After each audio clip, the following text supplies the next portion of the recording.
Nag-video. Ga-video na ka? Ah, Dili, ang gunting man to. Dirita.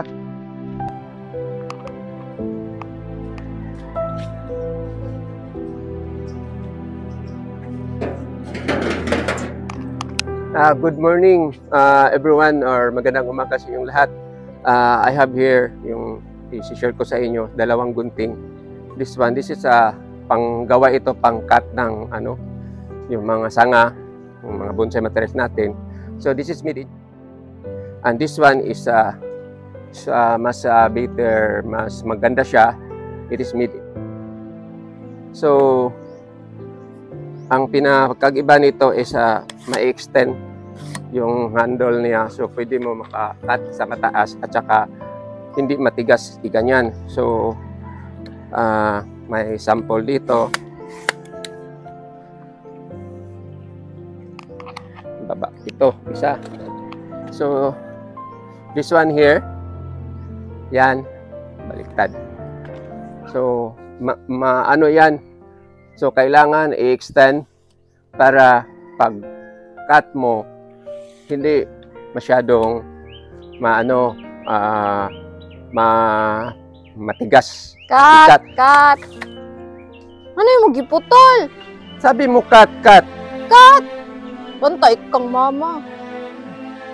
Hindi naman natin ito siguro ito ibalik. Anak ko cut. Cut sa Di video. sabi mo Cut sa cut. video ba? Video? Oo. Sabi mo cut. Cut sa video. Na human atong video. May Pwede tibal. naman nagawin nato na isumpay. May tibal. May tibad.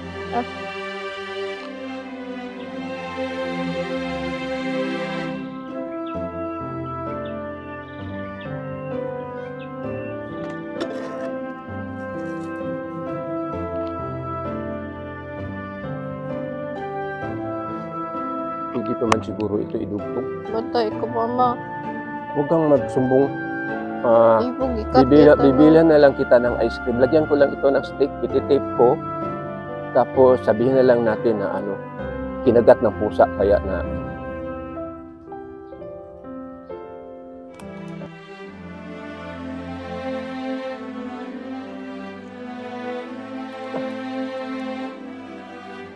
sabi mo kanina cut. Cut sa video. Sabi ko.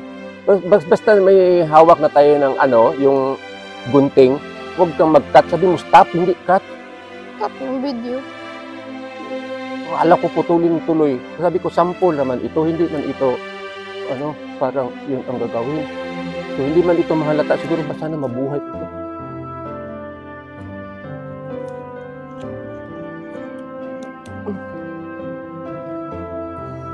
So, nadugtong na. Hopefully, hindi kami maano sa asawa ko.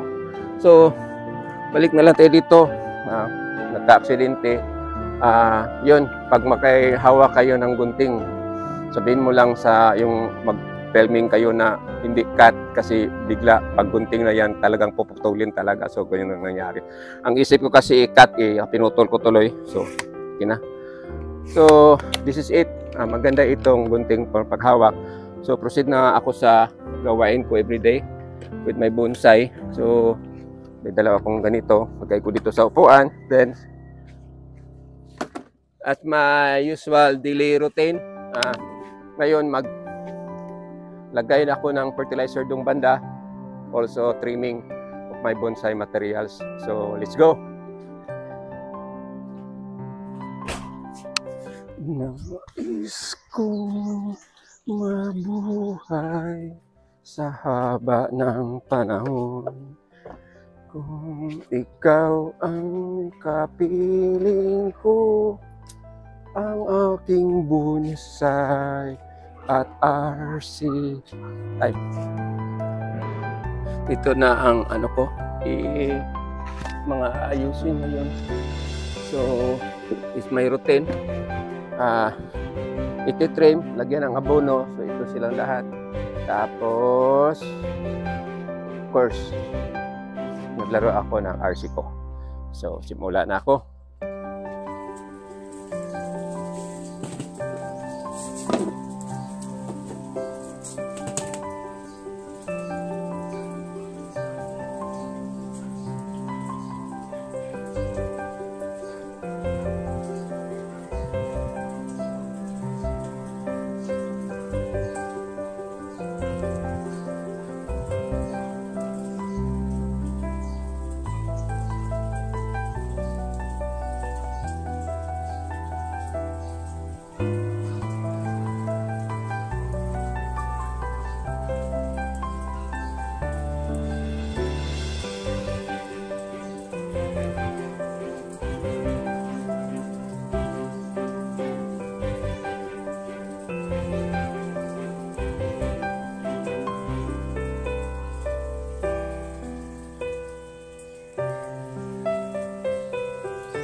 ano na siya matapos. Konti na lang yung wire na tira. Then ang ginawa ko na lang is pagpakapal na lang itong mga dahon. Tapos it's very old na siya itong puno, although maliit siya dahil sa pot na parang trap siya sa pot. Pag ilagay ito sa malaking pot, then sa form naman niya, ito lang ang anong magawa.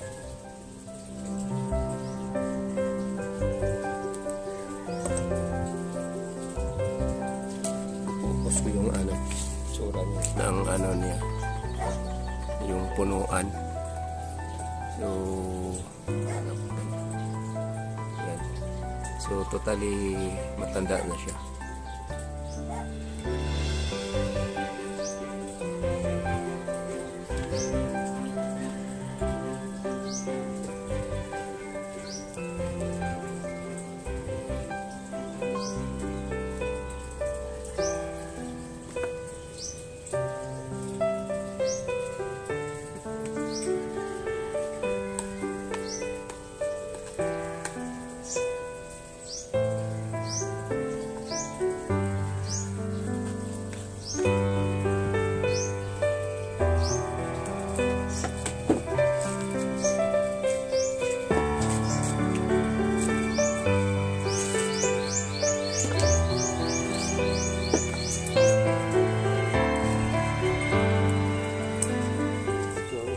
Hindi tinanggal ito yung mga dahon na malbas o mga sanga, sinatawagan.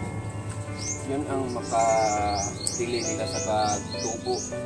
Yung mga imbis lumaki dito kasi yung bata mas grabe kumain yung mga bata na sanga compare sa matanda na nga sanga. Mahina na kasi itong matanda na sanga kumain ng mga nutrients. So kailangan putulin kagad yung mga pagkasalisi na hindi dapat nandun sa tugat. So, pag mabayaan ito, so, yun, ma-trap talaga yung mga sanga na gusto mong palakihin. So, hindi ito masyadong maganda itong pagkagawa nito. Kasi ito naman ang kakayahan maigawa at saka mas madali. Tapos madali din i-trim. Marami, may around mga 15 pieces pa yata na asikaso ko for this day, kaya hindi ko na masali lahat kasi nandun na sa mga around 10 minutes yung video ko. Tapos medyo malungkot ako dahil nagkamali ako kanina, naputol ko yung plastic dun sa ko doon. So, pagalitan ako ng asawa pagdating sa afternoon.